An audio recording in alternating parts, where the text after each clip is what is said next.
बाबरी की, जिसको लेकर बवाल जो है मचा हुआ है। हुमायूं को नवनीत राणा की चुनौती है। नवनीत राणा ने कहा बंगाल में बाबरी नहीं बनने देंगे, किसी भी कीमत पर उसे रोकेंगे।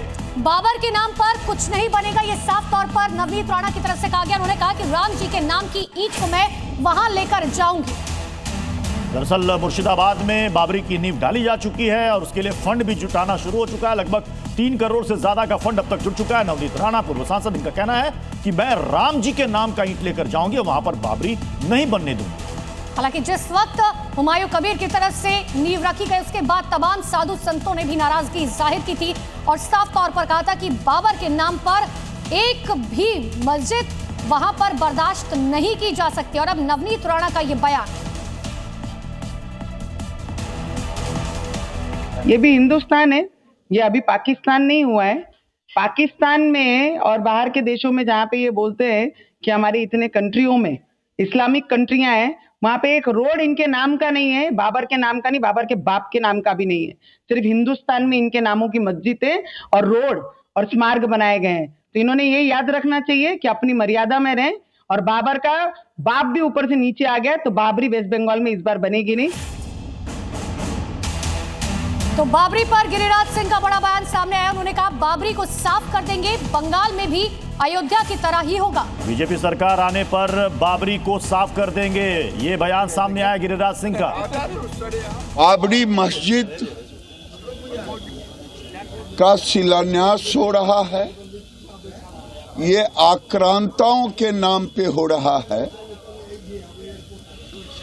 ये दुर्भाग्य है, बीजेपी की सरकार आएगी, जैसे अयोध्या में लोगों ने साफ कर दिया, वैसे जहां भी आक्रांताओं का रहेगा लोग खुद ब खुद साफ कर देंगे। बाबरी वाले हुमायूं से जुड़ा एक नया विवाद सामने आ गया। हिंदू प्रत्याशी को हटाने पर बवाल बढ़ गया है। देखिए, उम्मीदवार निशा चटर्जी को हटाया गया। हुमायूं से निशा चटर्जी का सवाल, ये किस तरह की सेक्युलर पार्टी है? हिंदू होने की वजह से मुझे हटाया गया। निशा चटर्जी, जिनको हुमायूं कबीर ने अपनी नवगठित पार्टी की तरफ से उम्मीदवार बनाया था, लेकिन उम्मीदवारी के 12 घंटे में ही उनका नाम वापस ले लिया गया। अब इस पर निशा चटर्जी कह रहे हैं कि किस तरह की आपकी सेक्युलर पार्टी है, क्या मैं हिंदू हूं? इस वजह से उम्मीदवारी से मेरा नाम हटाया गया।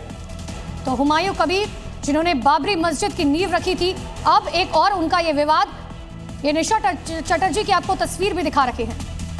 तो ये है निशा चटर्जी, जिनको उम्मीदवार बनाया था जनता उन्नयन पार्टी, जो कि हुमायूं कबीर ने बनाई है, और अब 24 घंटे के भीतर ही उम्मीदवारी से उनका नाम हटा दिया गया है, जिसको लेकर निशा चटर्जी काफी नाराज हैं। वो कह रही हैं कि चूंकि वो हिंदू हैं, इसलिए उनका नाम हटाया गया उम्मीदवारी से। ये किस तरह की सेकुलर पार्टी है हुमायूं कबीर की?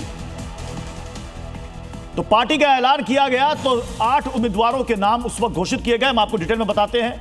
8 उम्मीदवारों के नाम सामने आए थे। बालीगंज से सोशल मीडिया इन्फ्लुएंसर निशा चटर्जी को उम्मीदवार बनाया गया था। सोशल मीडिया पर निशा चटर्जी की तस्वीरों को लेकर दरअसल यहां पर सवाल खड़ा हुआ। विवाद के बाद हुमायूं ने निशा चटर्जी को पार्टी से निकाल दिया। अब हिंदू होने की वजह से निशा चटर्जी को हटाने का आरोप लग रहा है और यह सवाल खुद निशा चटर्जी ने उठाया है। और देखिए, इस पर निशा चटर्जी पर हुमायूं कबीर ने अब सफाई दी। उन्होंने कहा निशा की तस्वीरें वायरल हो रही है, टीएमसी के लोग गलत प्रचार कर रहे हैं, गलत मैसेज नहीं जाना चाहिए, हिंदू होने की वजह से नहीं हटाया गया, जो निशा चटर्जी दावा कर रही है। निशा चटर्जी ने सवाल भी पूछा हुमायूं कबीर से कि किस तरीके की सेक्युलर पार्टी है, और अब उस पर हुमायूं कबीर की सफाई सामने है, जिसमें उन्होंने साफ तौर पर कहा गया कि निशा की तस्वीरें सोशल मीडिया पर वायरल हो रही है, गलत मैसेज नहीं जाना चाहिए।